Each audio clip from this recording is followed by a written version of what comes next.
I'm Robert Parker. I'm the CEO of Holborn Assets, a company that I started 20 years ago, and we're here in sunny Dubai.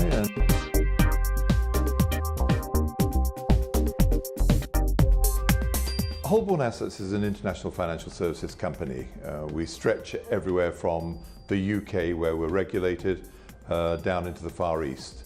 Our primary centre of operation is here in Dubai, in the Middle East. It's where we started 20 years ago. It started from a management buyout of a company called Finexco, which was owned by Old Mutual, and it's grown. It's grown with really Dubai. As Dubai grew, we caught the upwave, and today we have over 120 advisors, billion assets under management, and 420 staff in total.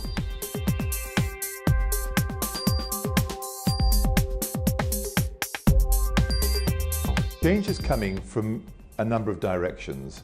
It's coming from here in the Middle East, it's coming from Europe, it's coming from the UK, and we're seeing the impact in really today in three areas. One is the Isle of Man are bringing out a whole stack of regulations, and they are going to impact here, and I'll come back to that in a moment. Two, there is the regulation that's happening across the Western world. We're seeing that with MiFID II in January. We've seen it with RDR in the UK, and that's also having an impact across the globe. It's happened in Australia, in South Africa, and the States. And the third thing is what's actually happening here in a frontier market. So I'm going to miss the middle one because that's just the impact of global regulation, RDR type regulation. That is not happening here in the Middle East at all. So let me come back to the other two, the two that are going to have an impact, Isle of Man and here in the Middle East. I believe that the Isle of Man regulation is going to have more profound impact on brokers like ourselves than the local regulation. And the reason for that is really that when you have to have regulation, you need to have a political will, and you need to have a media will. The media have to support regulation, the political will has got to be there, and it's got to be specifically to affect a marketplace. The Isle of Man have got pressure on them to bring themselves up to a strong financial services regulated body, and they're bringing in two important things. One is commission declaration, and that is point of sale, declaring to your client the commissions that are being earned. Number two, the product providers are having to be more aware of the people who are bringing business to them and doing due diligence on those companies. I believe that second thing is going to be the one that impacts greatly in the market. If you're a 2-man, a 10-man broker, if you are hanging in there by your fingernails, you're going to find it difficult to find product providers giving you terms in the future. So, commission declaration, key information from brokers so that they declare whether they are competent, and then we have the local regulation. I am a bit against the tide on this.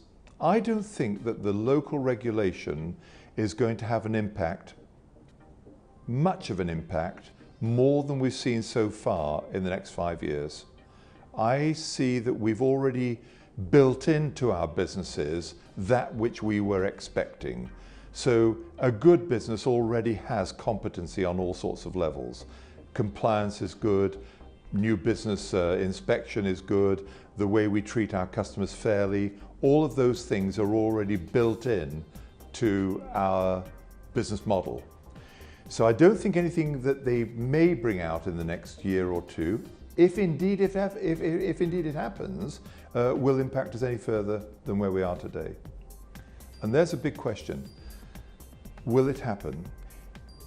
And this is a very interesting, where is the pressure coming from? In the UK, when regulation came out, it was the media.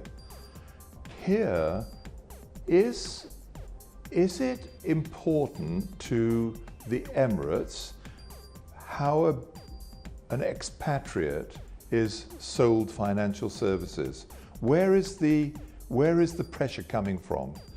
And I think there are bigger pressures that come from externally that defray those pressures. Let me give you an example. If you have an insurance company here, almost certainly an Emirati will own that. So he will have an interest in the way that the regulation unfolds here. And it's a 10-to-1 general business to life business ratio. The general business is dictating regulation. And I think it's 2 to 3, maybe even 4 years away before you start to see any impact here. That's my view.